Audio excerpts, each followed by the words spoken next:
সেখান থেকে তোমাকে টেনে তুলবোই তুলবো। তাতে তুমি এই দুঃখের সাগরের অতল তলে তলিয়ে যাবে শিখা। ব্যর্থতা নোনা জলে ডুবে তুমি হাবুডুবু খাবে। সফলতার মুক্তবাহী ছিল তুমি তুলে আনতে পারবে না শিখা, তুলে আনতে পারবে না। আমি বুঝতে পারছি না, আমি বুঝতে পারছি না প্রদীপ, কেন কেন তুমি এভাবে ভেঙে পড়েছো? বাস্তবতা শক্ত মাটিতে পা রেখে চলতে চাই বলে। তাই তাই আমার অনুরোধ, তুমি একবার অন্তত আমার অবস্থা চিন্তা করে দেখো শিখা। দেখেছি, আমি অনেক চিন্তা ভাবনা করে দেখেছি। আমার সবকিছু বুঝে শুনে আমি এতদূর এগিয়ে এসেছি, সেখান থেকে আর পিছিয়ে যাবো। যতদূর তুমি এগিয়ে এসেছো তার চেয়েও বেশি দূর তুমি পিছিয়ে যাও শিখা। কারণ কারণ এই পথ পড়ে বন্ধু বড় দুর্গম। যতই দুর্গম, যতই বন্ধন হোক না কেন, নিজের মনের সঙ্গে লড়াই করে যখন আমি এতদূর এগিয়ে এসেছি, সেখান থেকে আমি আর পিছনে ফিরে যেতে পারবো না প্রদীপ। তুমি কি জানো না শিখা, আমি তোমার এই কারখানার একজন শ্রমিক মাত্র। তাতে কি হয়েছে? আমার তো চাকরিজীবী কোনো ছেলের প্রয়োজন নেই। আমি চাই আমার মনের মতো একটা মানুষ। এখন দেখা যাবে অজ্ঞানের মতো কথা বলো না শিখা। কারণ আমার এক মাসের মাইনে দিয়ে তোমার এক জোড়া চপ্পলও কেনা যাবে না। এসো, আজ থেকে আমি চপ্পল পরে ছেড়েই দেবো। কিন্তু কিন্তু এই সংসার কারাগারে বন্দি থেকে তুমি খাবে কি? খাবো খাবো প্রকৃত জল, আলো, বাতাস আর আর তোমার মুখ ভরা ভালোবাসা। তোমার তোমার লজ্জা নিবারণ করবে কি দিয়ে? তুমি হবে আমার লজ্জা নিবারণ, অন্যের জীবন। তাহলে তোমার এই বিলাসিতার জীবন আজ থেকে চিরতরে সবকিছু আমি ত্যাগ করলাম। আমি বুঝতে পারছি না শিখা, আমার মতো একজন নিঃস্বরিক্ত অসহায় মানুষের কাছে তুমি কি পাবে?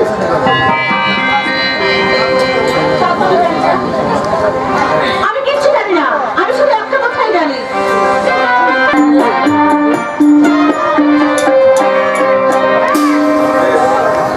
আমি মুক্ত করে জেনে নিলাম তুমি সত্যি প্রদীপের শিখা। তাহলে সেই প্রদীপের শিখাকে সারা জীবন কেমনি করে চলবার অধিকার করে দাও। দিলাম। কিন্তু তুমি আমি সেই অধিকার আমার হৃদয়ে বসে আমি গেছি বললাম।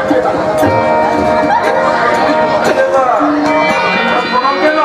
আজ আমার হৃদয়ে মন্দিরের জাগ্রত দেবতাকে আমি প্রণাম করলাম।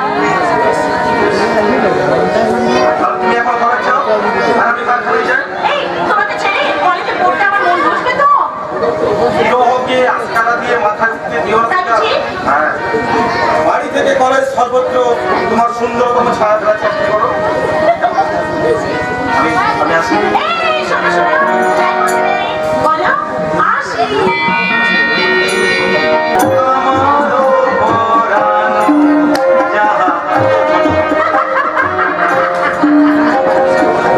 প্রদীপ, প্রদীপ, তুমি ঐশ্বর্য সুখের কথা বলেছিলে না?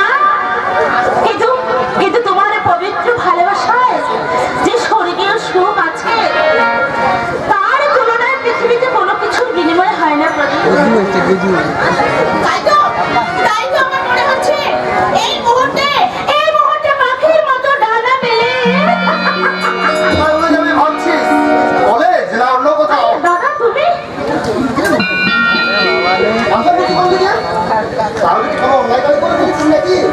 না মানে এই মডার্ন যুগের মেয়েরা অন্যায় করে পড়াদের সামনে মাথা নিচু করে না। আর ঠক কিন্তু তারা ভুলে গেছে। আর আমি তো মডার্ন যুগের মেয়ে নই দাদা, আমি তো সাধারণ একটা মেয়ে, তোমার ছোট বোন। তাহলে বেলা 10টায় তুই কলেজ লাগিয়ে এই পার্কে কি করছিস রে?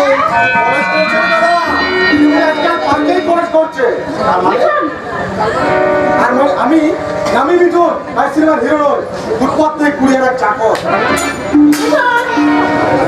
বর্তমানে এই রেডিও টিভি খবরের কাগজের দৌলতে তোমার এই পার্কে চলার কথা সবাই জেনে গেছে। ও তাহলে আমার পেছনে শিবির পাঠিয়ে দেওয়া হচ্ছে, তাই না? ঠিক আছে, আচ্ছা আজ তোমরা এসো বাড়িতে, তারপর দেখাচ্ছি তোমাদের মজা। দাদা আমি কলেজ চললাম। ওরে পাগলি, এই দাদার সাপোর্ট না থাকলে তোর সাধ্য কি যে তুই যুধিষ্ঠির দাসগুপ্তর মেয়ে হয়ে এতদূর এগিয়ে যাস? আর এগিয়ে না গিয়ে এবার হয়তো ওদের পিছিয়ে আসতে হবে দাদা। কেন তোর এই কথা মনে হওয়ার কারণ? কারণ ম্যানেজারের দৃষ্টি পড়েছে দিদির দিকে। তাই সেদিন যখন প্রদীপবাবুর নামে বাবু আলোচনা করছিল তখন আমি সব শুনেছি। তাহলে বাবা ওই ম্যানেজার এর বাক্য বলে মেনে নেবেন, কারণ বাবুর ম্যানেজার যেমন নাচাবেন বাবু ঠিক তেমনি নাচবে। তাহলে ওদের ওদের কবল থেকে শিকার ওদেরকে বাঁচানোর উপায়? আপাতত আমার মাইন্ডে নেই, তবে খুঁজে দেখতে হবে। ঠিক আছে, শোন, তোকে বাড়ির কোনো কাজ করতে হবে না। তুই ওদের দুজনের উপর তীক্ষ্ণ দৃষ্টি রাখবি।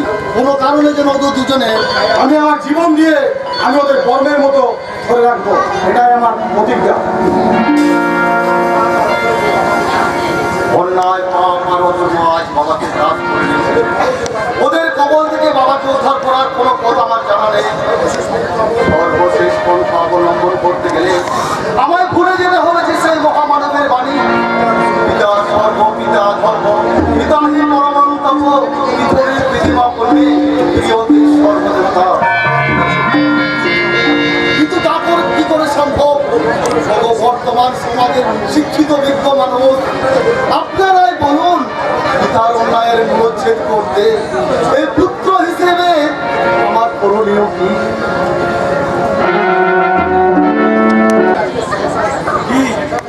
কি বলছে আজকে সমাজ সংসার?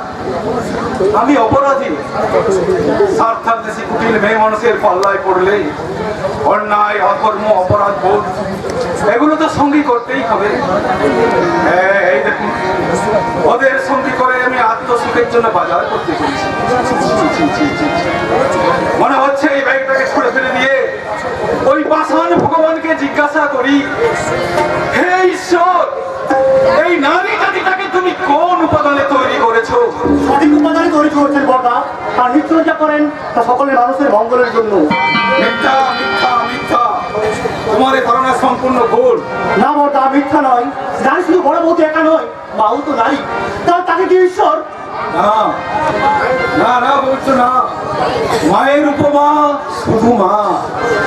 তাহলে এটা তো ভুল নয় বর্দা, যে নারী মহিষী ভুল আমাদের, যে আমরা তাদেরকে সঠিক পথে চালনা করতে পারি না। তাহলে কি এটাই বুঝবো যে আমার অক্ষমতার জন্য এখন সংসারটা থেকে শ্মশান হয়ে গেল? না বর্দা না, সংসার কখন তার জন্য কিভাবে ভাগে তা কেউ বলতে পারে না। এক অদৃশ্য লোক বা স্বার্থপরতা ভালো প্রতিটি সংসারকে টুকরো টুকরো করে দিচ্ছে, সামান্য আত্মসুখকে দিচ্ছে, সমাজ সংসারে শান্তির বাতাবরণ। এই পৃথক সংসারে যারা আমি যা সহ্য করতে পারছি না পবিত্র। কিন্তু কিন্তু দাদা, ভবিষ্যৎ প্রকৃতি মেনে নিতেই হবে। এ হলো ঈশ্বরের অদৃশ্য হাতের খেলা।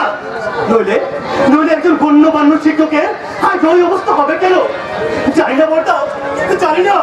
মাস্টার মশাই মতো মানুষের এই সমাজ সংসারের বুকে শেষ ঠিকানা কোথায় জানি না, জানি না। সেই শেষ ঠিকানা জানবার আগে আমার যেন মৃত্যু হয়ে থাকুক। যে বাবা মা আমাদের মানুষ করতে তাদের সর্বস্ব দান করলো, তাদের পায়ে একবার এভাবে বাঁচার চেয়ে মৃত্যু অনেক ভালো, মৃত্যু অনেক ভালো। মরতে চাইছো? মরবে কেন? শুনোনি কবির ভাষা? মরিতে চাই না আমি এই সুন্দর ভুবনে, মানবের মাঝে আমি বাঁচিবারে চাই। আর এই সকালবেলায় মদ খাইছে কেন? মদ খাবার আমার সকাল বিকাল আছে নাকি ব্রাদার?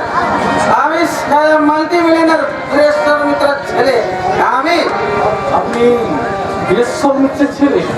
তার মানে তুমি ওনার দাদা?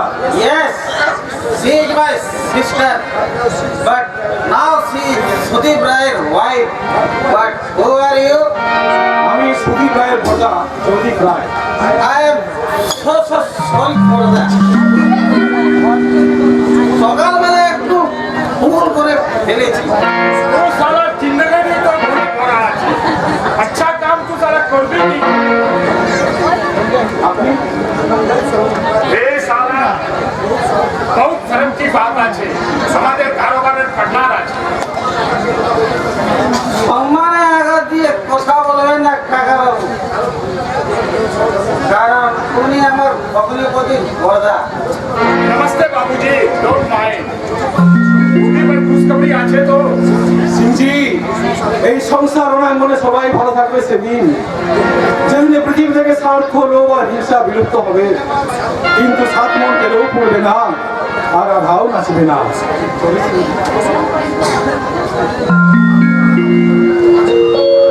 আপনি আমার আত্মীয়র কাছে আমাকে মাতা বললেন। तू साला সকাল সকাল দারু পিয়ে তোকে সালামি মাতাল বলবো না কি বদ্দার লোক বলবে? জয় শ্রীরাম। ও কথা বাদ দিয়ে কাজের কথা বলুন কাকাবাবু। काम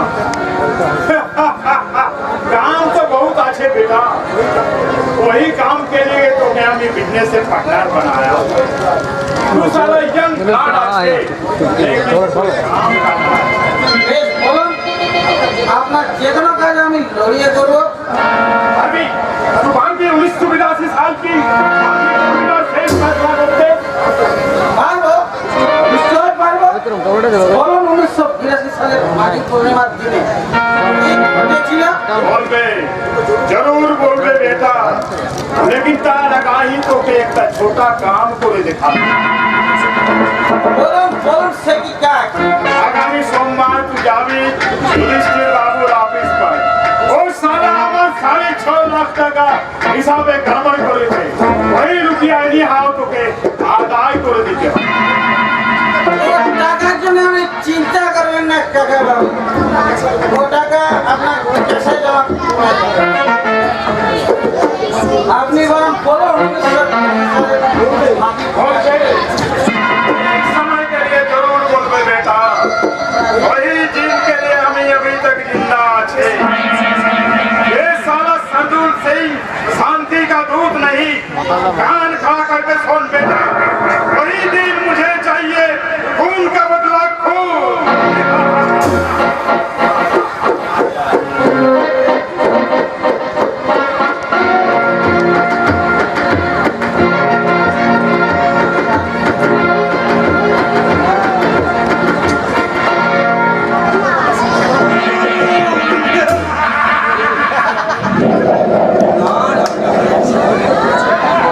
আমার গুরুদেব শ্যামসুন্দর গোস্বামী বলেছেন, মহারাজ যুধিষ্ঠির, সময় হলো পরম ধর্ম, বা হিংসাকে তুই পরিহার করবি।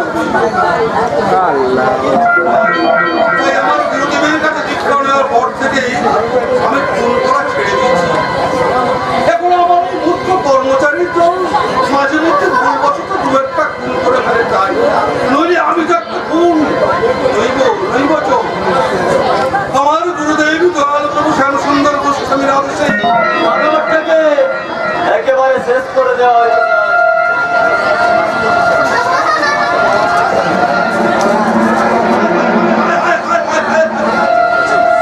তোরা একই করেছিস?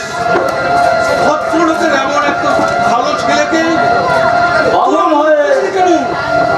বামুন হয়ে চাঁদে হাত দিতে গিয়েছিল, তাই নিয়ত চুলের মুঠি ধরে সোজা টেনে নিয়েছে স্যার। তাই নাকি?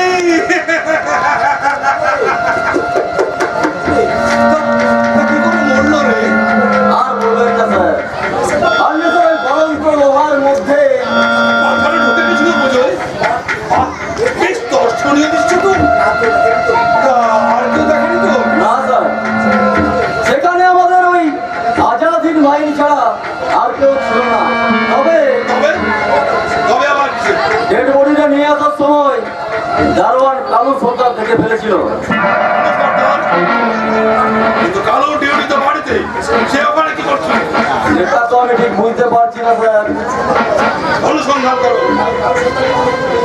কারণ কালো সর্দার যদি কোনোদিন বেইমানের চেষ্টা করে, কালো সর্দার গরিব ছোট লোক হতে পারে, কিন্তু সে বেঈমান নয়। তাই আজকে এই ঘটনার কথা আমার কাছ থেকে অন্য কারো কানে পৌঁছাবে না। তাহলে তুই এক কাজ কর, লাশটাকে বস্তা করে ট্যাক্সিতে করে গঙ্গার জলে ফেলে দিন। আমাকে মাফ করবেন বাবু, এ কাজ আমি আর করতে পারবো না। ভালো? আপনাকে রক্ষা করতে সেদিন থেকে আমি প্রদীপ মা খাই, সেদিন থেকে আমার একমাত্র ছেলে প্রদীপ, আমার ছেলে জ্বরে ভুগতে থাকে। দীর্ঘদিন তাকে চিকিৎসা করিও আমি তাকে সুস্থ করে তুলতে পারিনি বাবু। তাই আমার পাপের সাজা দিয়ে আমাকে কাঁদিয়ে কত রাত্রে আমার ছেলে চিরতরে চলে গেছে বাবু।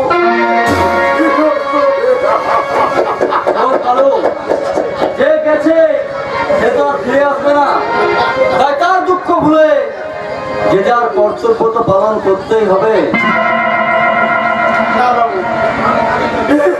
কাজ আজ থেকে আমি আর করতে পারবো না বাবু। তাহলে তুই এখানে এসছিস কেন? আমি ছুটি নিতে এসছি বাবু। আমি আপনার চাকরি থেকে একেবারে ছুটি নিতে এসছি, তাই আপনার কাছে আমি জবাব দিয়ে গেলাম বাবু। আমি জবাব দিয়ে শোন কাজে জবাব দিয়ে এবার তো না খেতে পেয়ে মরবি, তাই বলছিলাম ভগবান আমাকে শব্দ দুটো সাপ দিয়েছে বাবু। বড় কিছু করতে না পারলেও আমি স্টেশনে স্টেশনে মোট বইব, পথে ঘাটে আমি রিক্সা চালাবো বাবু। তবু আমি এই পাপ কাজ আমি করতে পারবো না, করতে পারবো না। মনে রাখিস তো, এই বাড়ি করলে বাবু এই গোটা শহরে 100টা বেইমানির মধ্যে 99টা বেইমানি করে আপনাদের মতো শিক্ষিত মুখোশধারী ভদ্রলোক গরিব ছোট লোকের দল না। তারা নিমখের দাম দিতে জানে বাবু, বেইমানি করতে শেখেনি, বেইমানি করতে পারে না।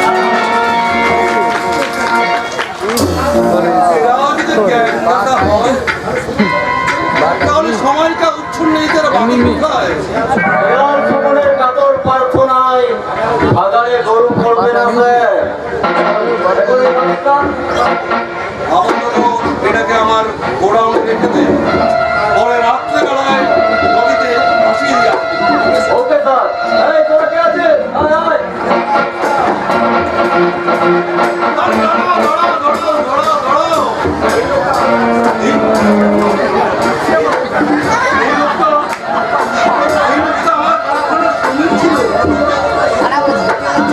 অবস্থায় শহীদ হয়েছে, এর প্রতি একটু শ্রদ্ধা জানাতে হবে না? বড় ভালো ছেলে ছিল গো, বড় ভালো ছেলে ছিল। সব ছিল আমার জামাই হবে,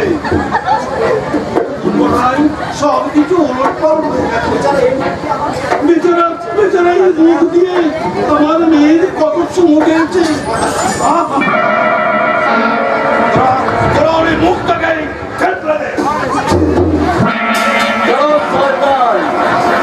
তোমার সৎ গতির ব্যবস্থা করি, তোমার মৃত্যু দিয়ে শুরু হোক আমার নতুন কর্মজীবন।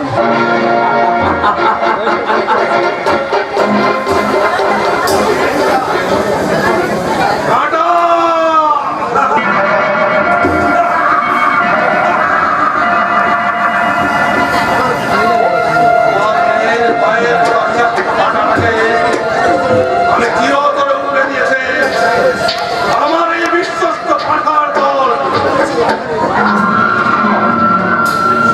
ওরাও নাকি খুব দুর্গন্ধ ছড়াচ্ছে, তাই ওটাকেও সরিয়ে দিয়ে আমার যাওয়ার মাত্র সুস্থ করতে আমার গুরুদেব দল আমি বৃন্দাবনে চলে গেলাম।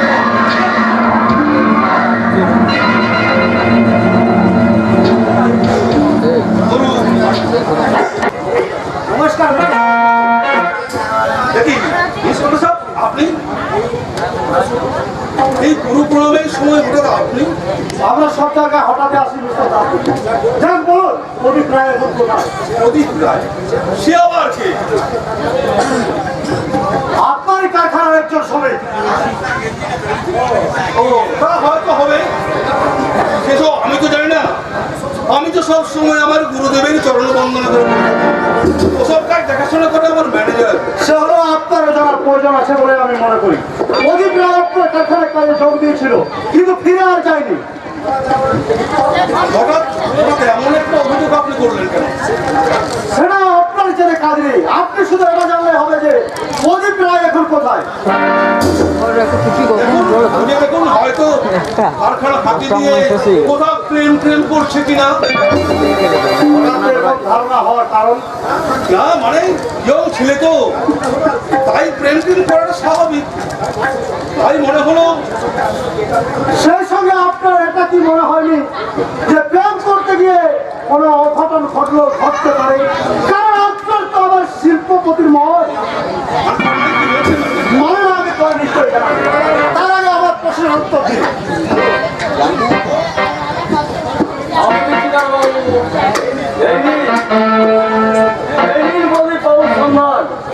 এটা পড়লেই বুঝতে পারবেন বর্তমানে তার ব্যাপারে আমাদের কোনো দায়বদ্ধতা নেই।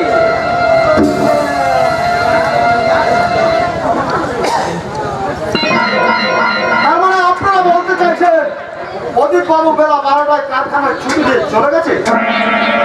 আমি বলছি না দরগা বাবু, বলছে প্রদীপ বাবুর ওই অ্যাপ্লিকেশন। মিস্টার মজুমদার সাত দিয়ে মাছ থাকার চেষ্টা করলো, মাছটা কিন্তু আমার চোখে ধরছে।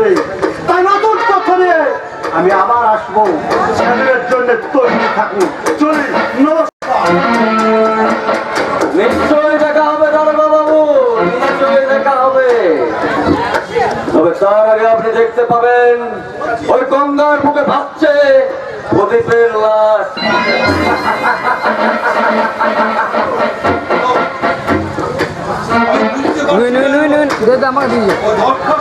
প্রদীপের নিজের হাতেরই লেখা। তবে তবে কিছুদিনের আগে আজ শুধু আমি ওই পুরোনো তারিখটা ফিনিশ করে আজকে তারিখ বসিয়ে দিয়েছি।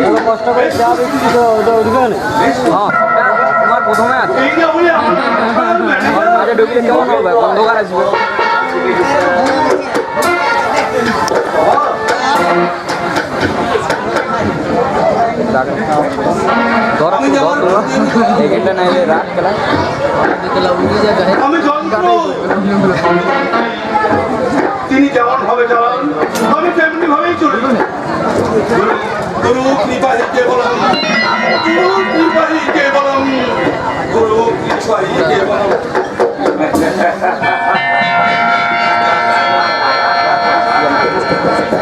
মিস্টার দাসগুপ্ত, সত্যি আপনি একটা যন্ত্র। সময়ের অপেক্ষা, ওই যন্ত্র চালাবো আমি। আর সেই দিন আপনাকে বসতে বসতে বসতে আর বলতে বলতে আর আপনার একমাত্র আদরণী শিক্ষাকে আমি আদর করে আমার অন্তর্সাহী করবো। আমি নিভে দিয়েছি, এবার সেই বুকে কামনার আগুন চালিয়ে তার মতো আকর্ষ পাঠ করলো। বাধা দেওয়ার কেউ নেই।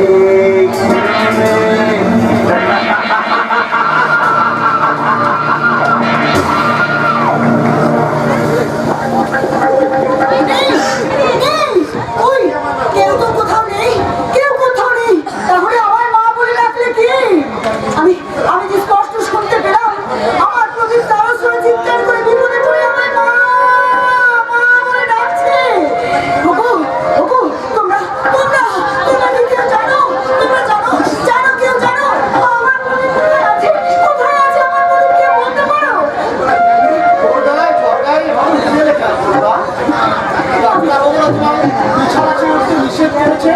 আমি যে বিছানায় শুয়ে আর থাকতে পারছি না গো।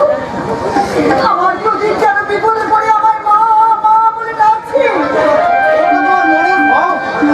হয়তো কোনো কাজে আটকে পড়েছে, তাই বাড়ি ফিরতে পারেনি। সময় আমি ঠিক ফিরে আসি। কবে কবে ফিরতে পারো না গো, কবে ফিরবে? আর 5 দিন হয়ে গেল আমার ছেলেটা তো এই বাড়িতে ফিরল না। জানি না আর 4 দিন হলো তাকে তন্ন তন্ন করে খুঁজেছি, তবু তার সন্ধান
কিছুই যদি যায় আসে না, আর এখানে কি করতে এসেছো?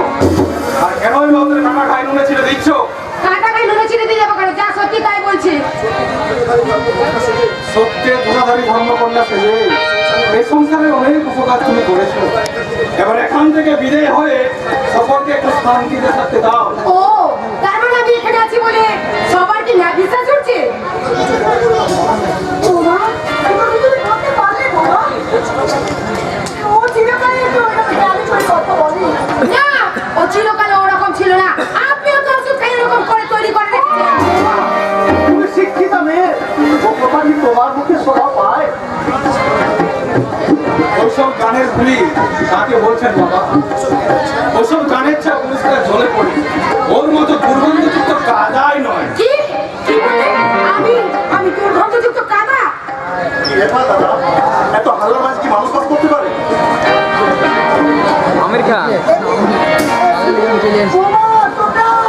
হ্যাঁ মা, টিভিতে একটা নাইস হিন্দি ফিল্ম দেখছিলাম, কিন্তু আপনাদের এই চিৎকার চেঁচামেচি যারা তা তো ভালো করে দেখার উপায় নেই।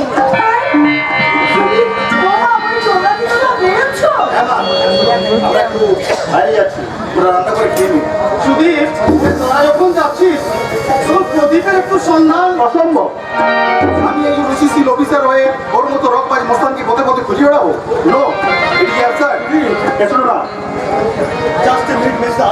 এই তো মানে আপনার এখানে আছেন, একটা কথা। পরে শুনবো বাবা, পরে শুনবো। এখন বলো, ও তুমি কাকে নিয়ে এসেছো?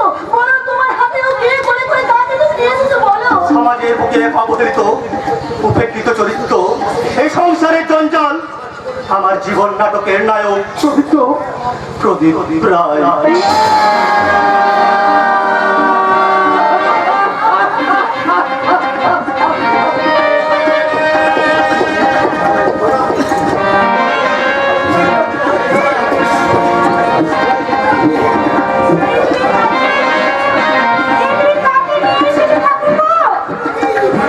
দেখেছেন আর উপায় নেই বৌদি, গঙ্গার জলে দেহটা পচে গলে গেছে।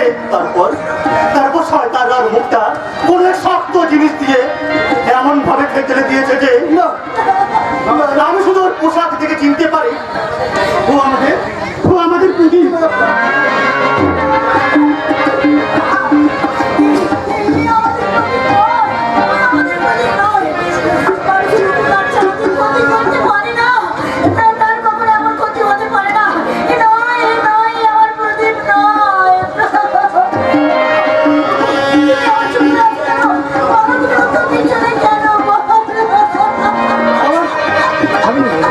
আমার অন্তরটা পাথর হয়ে গেছে। শত চেষ্টা করলেও সেই পাথরের চোখের জল আমি জানাতে পারছি না।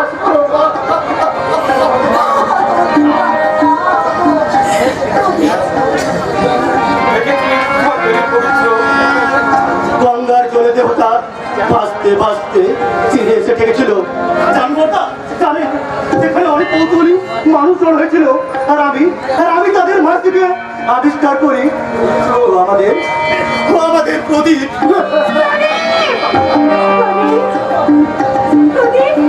তুমি কি সত্যি সত্যি নিভে গেছো? তাহলে আমার মনের মধ্যে এইভাবে দাও দাও করে জ্বলে উঠলে কেন প্রদীপ? বলো না প্রদীপ, তুমি তুমি যে বলে গেলে শেষ পর্যন্ত তাই হলো। কি করে এমন হলো? বলো ঠাকুর, তুমি বলো।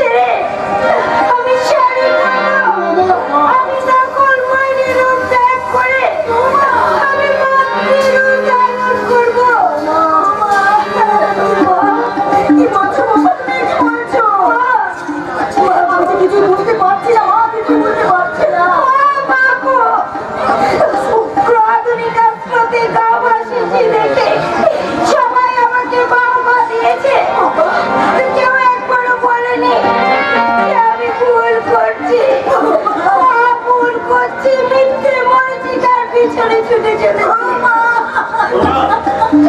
হ্যাঁ গো হ্যাঁ, একমাত্র ঠাকুর বসেই ছেলে, সে আমার মুখে বিবিদের কষাঘাতে আমাকে বুঝিয়ে দিয়েছে যে আমি সারা জীবন ধরে ভুল করেছি, ভুল।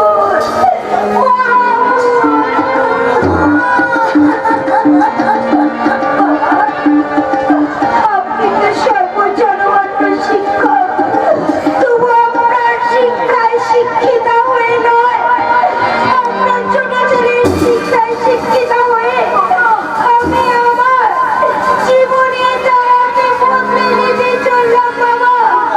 আমি আমার জীবনের ধারা বদলে নিতে চললাম।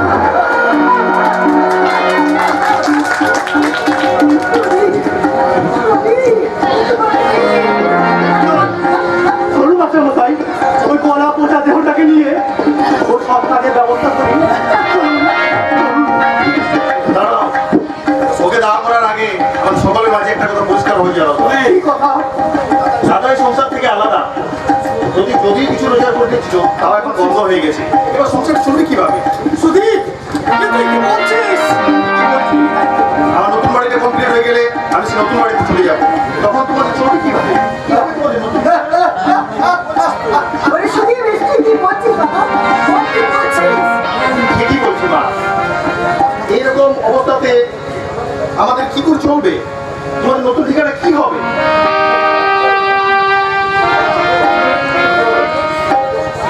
সভ্য শিক্ষিত সমাজের মানুষ, তোমরাই বলো এবার আমাদের নতুন ঠিকানা কি?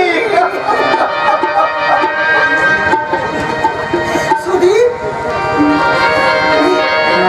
বল, আমরা এখন কোথায় যাবো, কি করবো বল? সকালে হারিয়ে যাওয়া ভাইয়ের চেয়ে তোর কাছে এই বিচারটাই কি বড় হলো বাবা? বড় হয় না, প্রয়োজন মনে হয়েছে। কারণ এই সংসার থেকে দায়িত্ব কে নেবে?